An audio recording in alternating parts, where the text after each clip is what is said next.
To wrap up the discussions on the materials for week 7, we will discuss the development of the momentum balance for distributed models, um, which are quite different to mass and energy balance because momentum contains a velocity term. Velocity has a direction, therefore momentum becomes a vector because it is a product of mass and velocity.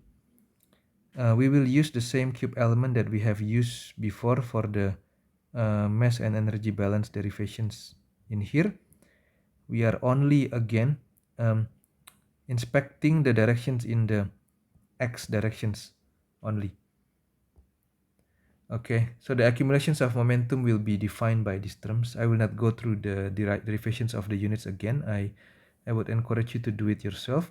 Okay, and then the net momentum flux in the form of the convection, which is defined by this term in here, and stress is in this term in here. The momentum flux it is defined by this expression. Then momentum fluxes in the form of pressure forces and gravity forces. The pressure one is this one, the gravity forces is this one, is defined by this expression. Okay, and then if we put the respective terms in their position and divide all by delta x, delta y, delta z, and take the limit as delta x approaching 0, we will have these expressions in here. Okay, in the 3 dimension it becomes this. Okay, where this v, I mean the bold one, and the g in here are vectors. Note that this vv in here is a Dirac matrix variable, while this tau in here is a tensor matrix variable.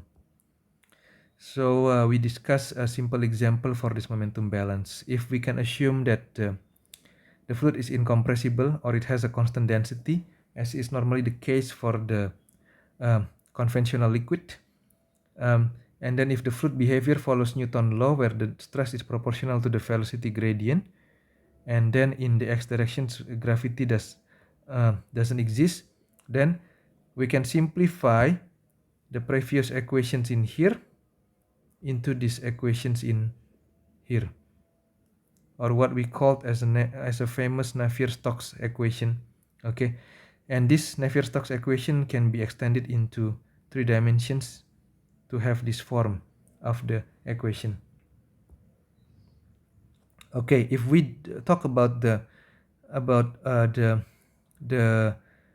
momentum balance, then we need to solve using the boundary conditions. Okay, there are 3 types of common boundary conditions. Okay, because the boundary conditions will specify a property at a particular spatial location. The first one, the easiest one, will be the Dirichlet boundary conditions, where the dependent variable has a given value at the boundary. The second one is the von Neumann boundary conditions, where the derivative has a given value at the boundary. The third one is the Robin boundary conditions, or what you call as a general von Neumann, where there is a given linear relation between the value and the derivative at the boundary. This Robin boundary conditions is also called a flux model of the boundary conditions. The examples for these boundary conditions will be given based on the specified examples, or if you have taken the transfer phenomena, you will know that these boundary conditions play a major role in connecting the physical conditions to the mathematical expression that we derive.